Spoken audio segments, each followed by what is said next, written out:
And simple tools you can use for scaling. Conferencing software. We're using Mixler now. We use Zoom in my office. And what that does is, it's not just convenient, it helps you even as a business. So for instance, now in my office, we're over about 2,000 employees. We have all staff meetings, all 2,000 on Zoom. What that means, 1,000 people, you would have spent a lot of time. In fact, the thing that you want to do, okay. And so I've tried to rush through how technology can help you through different aspects of starting a business right up to scaling. And so just to wrap it up, there's a saying that I like, and it says, the best time to start anything was yesterday, and the next best time is now. So, if you have not been using technology in any stage of your business, you've not been leveraging technology as an MSME, I have just 2 words for you. Start now. Thank you.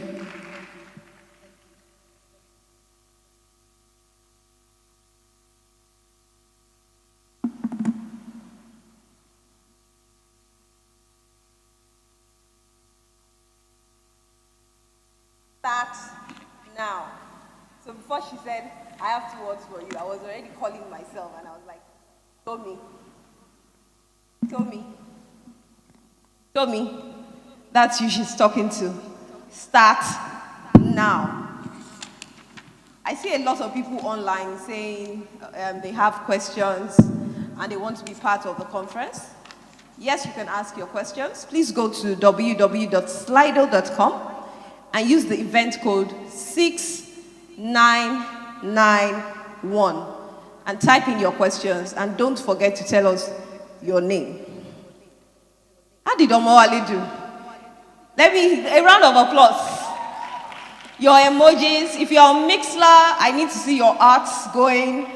On Facebook, I need to see your likes. I need to see your favorite emojis. On YouTube, I need to see your favorite emojis. I need to know you're here with us. Wow. In building your products, you don't have to stay local. We're in church. I was going to say shots fired, but no, I'm not going to say that. In building your products, you don't have to stay local. Google is there to help you. Just ask. Wow. Are we ready to move to the next segment?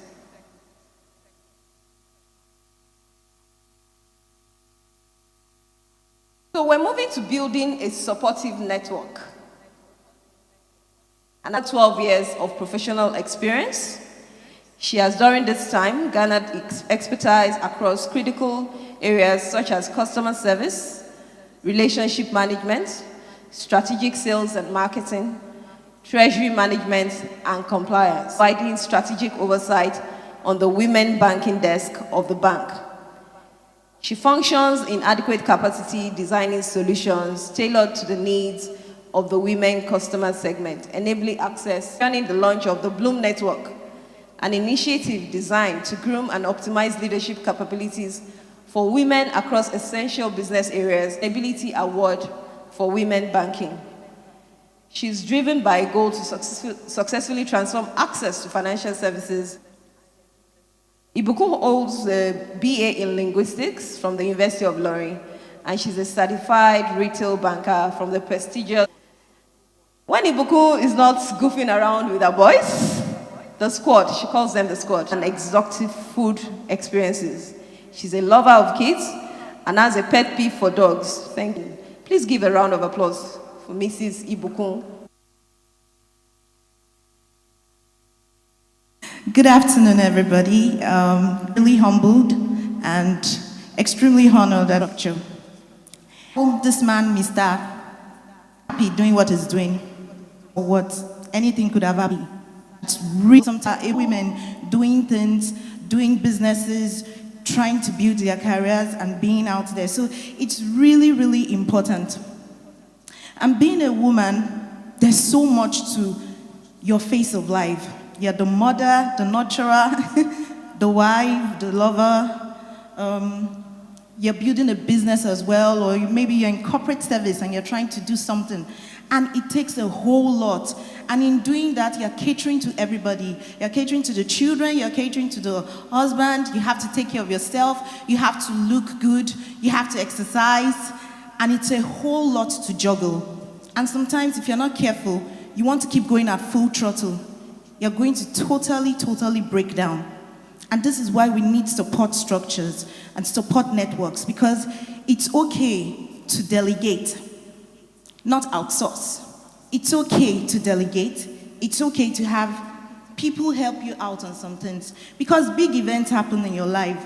You could start up a business tomorrow. You could have to go work in another country. You could have a child or a baby tomorrow, or anything could happen, or even lose a family member, and you need support networks. Next slide, please. So, what are support networks? These are the people in your life who help you achieve your personal and professional goal. And in digging deep, I was trying to find out what's the meaning of support. And I came up with so many definitions, okay? To hold up in a position, to serve as a foundation for something, to take sides with, to favor something, to provide evidence for something, to pay the cost of something, maintain something, to keep going, to sustain. And everything cannot be isolated when it comes to support, because as business leaders, it's really critical that you have people around you, because people help you to succeed. There's a thin line between where you need to get to, where you are right now, and where you need to get to, and it is basically people that will put you there. So the structure you need is more or less about the people around you, okay? And it goes a long way, and I'll go more into details. Can we have the next slide, please? So it starts basically with family and friends. And for a lot of women, we somehow sidetrack the men in our lives, especially our husbands. And it's really critical, because in your success, it really matters that they know that they are part of your success. It really matters that you are able to include them in your life. Because on my job, I find out often that a true understanding of what a man is gradually being lost. And it's because there's so many things targeted at women.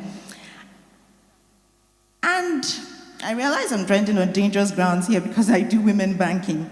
For years, women have been marginalized. But to be honest, sometimes the scales are not balanced. So we really need to be careful.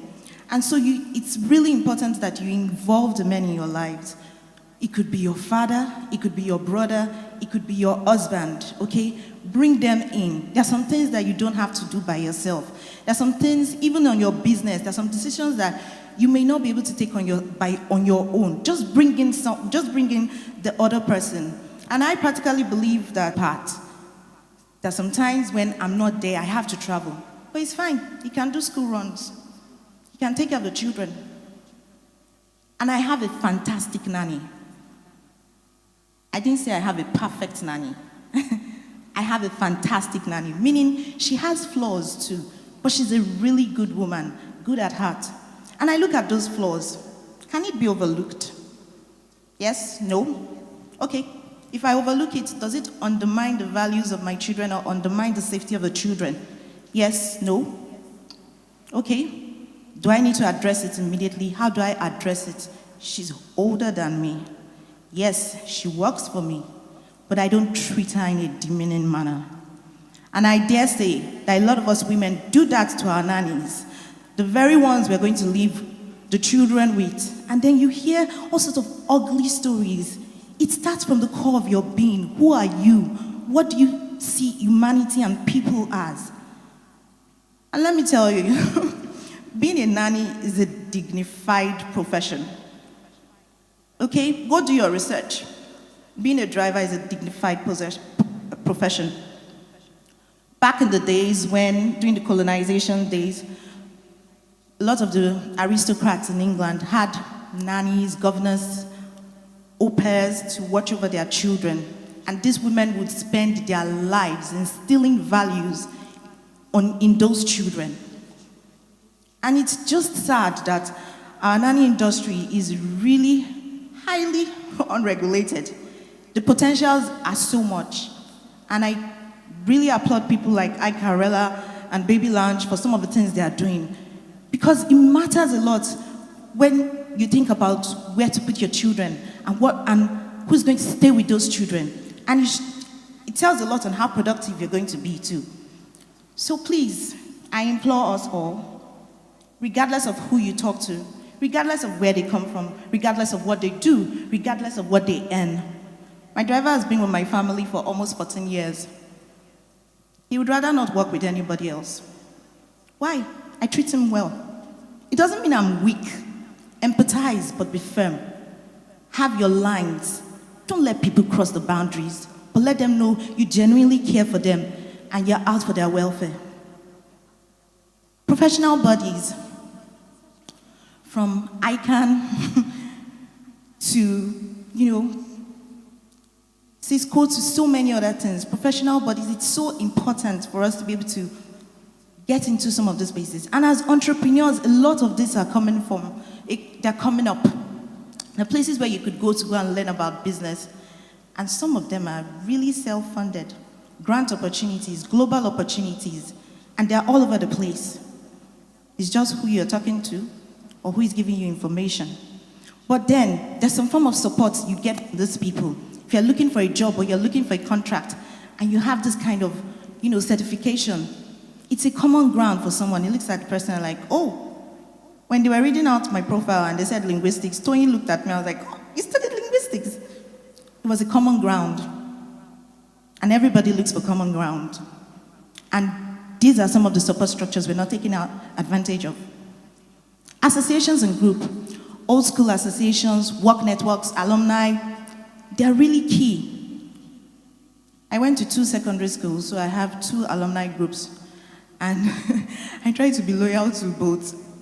But then they come up with stories like somebody lost their husband or somebody lost a family member, and we're quickly running around putting things together for them. Do you know what kind of support that can be? Especially for a woman. Let me tell you the 3 biggest vulnerabilities for women in this world, especially this side of our world, is the death of our spouse, or the loss of a job, or the loss of a business, or some disease that renders her incapacitated. And if that happens to you, remember what Bishop Tudor Bismarck said when he was speaking about his son? It was deep.